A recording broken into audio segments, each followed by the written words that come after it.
2, 3, 4.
बिल्कुल हसान हवे रे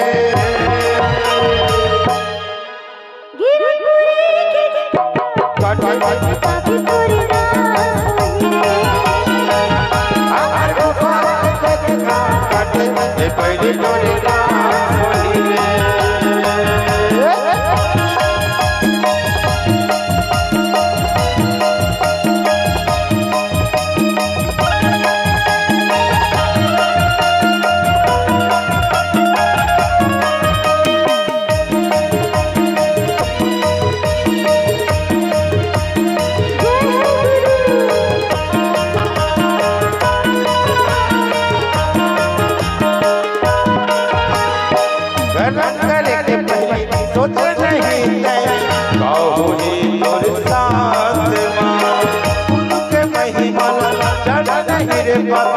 अमृत हवे वगर हाथ मां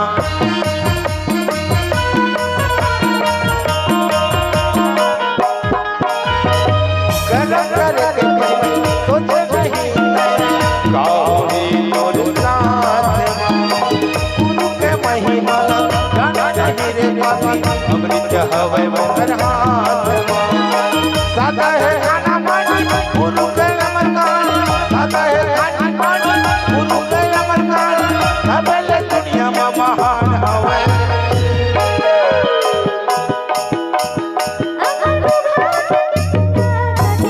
पापी तोरे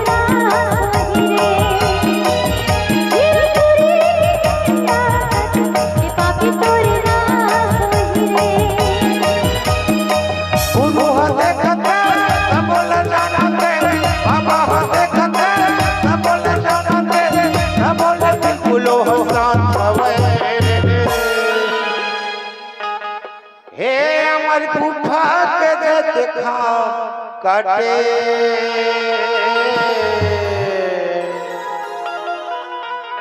ए पापी पापी बैठी रे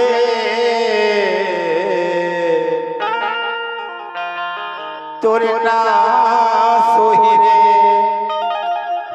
अमर गुफा के देखा काटे ए पापी तोरे ना सोही रे